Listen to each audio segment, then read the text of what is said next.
તો અમદાવાદમાં આજે ભગવાન જગન્નાથજીની નેત્રોત્સવ વિધિ યોજાશે। વહેલી સવારથી જ નેત્રોત્સવ વિધિ જે છે તે શરૂ કરવામાં આવી છે। મોસાળમાં ઘણા લાડ લડાવતા ભગવાનને આંખો આવી ગઈ। ભગવાનને આંખો આવતા જ તેમને પાટા બાંધવામાં આવ્યા। આજે આંખેથી પાટા ખોલવાની વિધિ છે। ભગવાનની નેત્રોત્સવ પૂજા વિધિ કરવામાં આવી રહી છે। પાટા ખુલતા ભગવાનના ગજવેશમાં દર્શનનો લાભ મળશે। વર્ષમાં એક જ વાર ભગવાન ગજવેશમાં દર્શન આપતા હોય છે, ત્યારે ભક્તો મોટી સંખ્યામાં ઉમટી પડ્યા છે। ધ્વજારોહણ અને સંત સન્માન સહિતના ધાર્મિક કાર્યક્રમો પણ યોજાશે।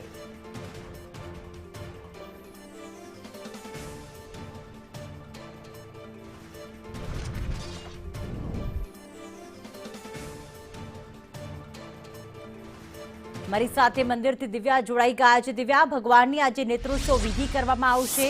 હાલમાં મંદિરમાં કેવો ભક્તિમય માહોલ?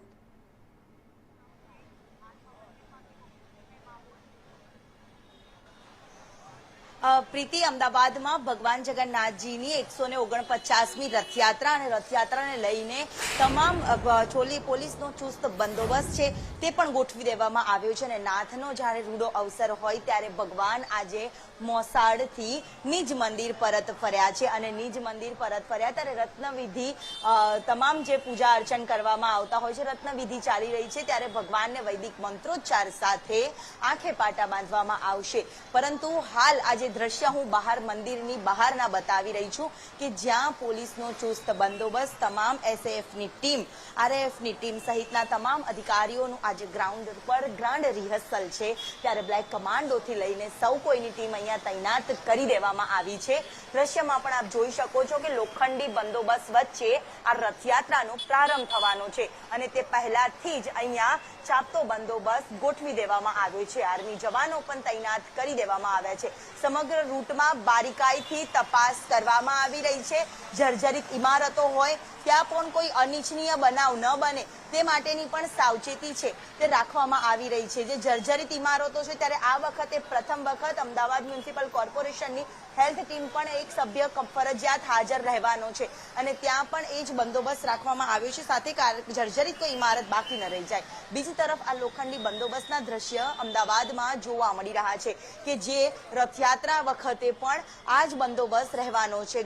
ગ્રાઉન્ડ રિહર્સલ પણ કરવામાં આવશે, તમામ દર્શનાર્થીઓ આવશે તે માટેના પણ વિવિધ બેરિકેડ્સ છે તે લગાવી દેવામાં આવ્યા છે એટલે કોઈને હાલાકીનો સામનો ન કરવો પડે। બીજી તરફ મંદિરમાં પણ વિશેષ શણગાર છે તે કરવામાં આવ્યો છે। જ્યારે ભગવાન આજે વહેલી સવારે નિજ મંદિર પરત ફર્યા છે ત્યાં ભગવાનના આગતા સ્વાગતા કરવામાં આવ્યા હતા।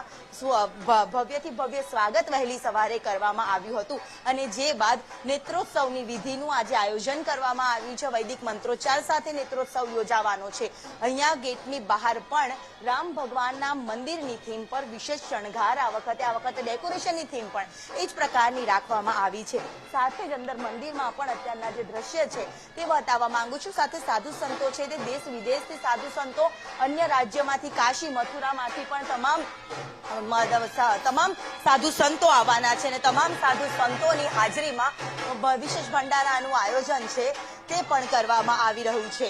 સમગ્ર મંદિર પ્રાંગણમાં પોલીસનો ચુસ્ત બંદોબસ્ત અને સાથે જ અહીંયા આગતા સ્વાગતા ભગવાનના તો થઈ રહ્યા છે, સાથે અનેક સાધુ સંતો પણ આવી રહ્યા છે અને અહીંયા પણ મંદિરના પ્રાંગણમાં ભક્તિમય માહોલ અત્યારથી જોવા મળી રહ્યો છે। રત્નવિધિ બંધ પડદામાં કરવામાં આવતી હોય છે, પરંપરા રહેલી છે અને એ જ વિધિ બાદ ભગવાન જગન્નાથજીના આંખે પાટા બાંધવામાં આવશે। જે અષાઢી બીજના દિવસે ભગવાનની આંખોથી પાટા ખોલવામાં આવશે અને આ જ અવસર ભક્તો ક્યારેય મૂકવા નથી માંગતા।